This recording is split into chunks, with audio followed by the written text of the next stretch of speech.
صدقہ جاریہ والے اعمال۔ جب انسان مر جائے تو کیا باقی رہ جاتا ہے؟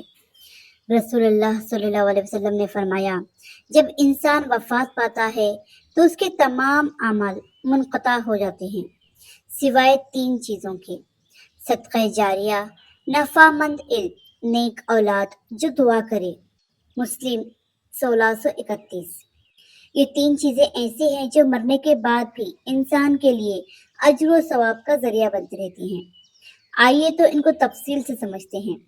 صدقہ جاریہ، وہ نیکی جو جاری رہے۔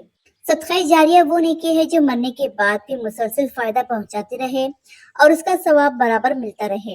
عام صدقات وقتی ہوتے ہیں مگر صدقہ جاریہ ہمیشہ جاری رہتا ہے۔ رسول اللہ صلی اللہ علیہ وسلم نے فرمایا، سب سے بہترین صدقہ وہ ہے جو طویل مدت تک جاری رہے۔ بخاری کی حدیث 5351۔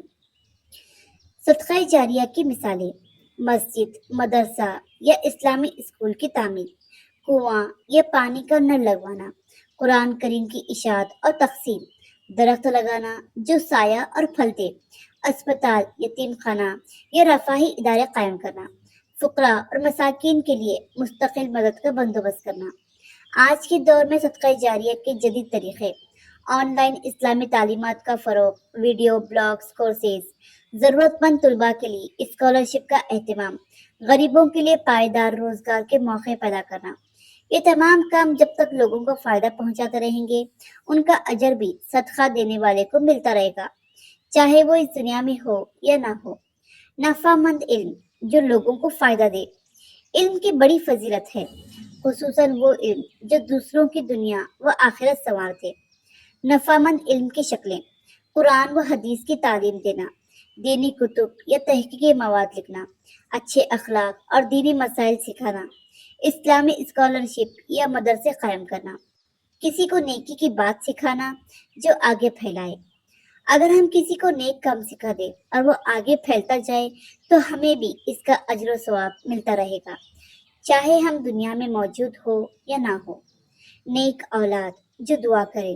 نیک اولاد کی نشانیاں: فرائض کی پابند ہو، والدین کے حقوق اور دیگر حقوق العباد ادا کرے، حلال کمائے اور حرام سے بچے، اللہ کے قریب ہو اور دعا گو ہو۔ اولاد میں کون کون شامل ہیں؟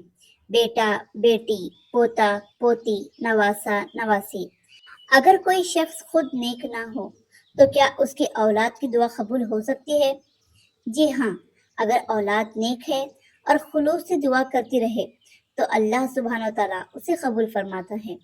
یہی وجہ ہے کہ نیک لوگوں سے تعلق رکھنا بھی فائدہ مند ہوتا ہے، کیونکہ ان کی دعائیں بھی مقبول ہوتی ہیں۔ آج ہی کوئی صدقہ جاریہ کا کام شروع کریں۔ اپنے علم کو دوسروں تک پہنچانے کی کوشش کریں۔ اپنی اولاد کی دینی تربیت پر خاص توجہ دیں۔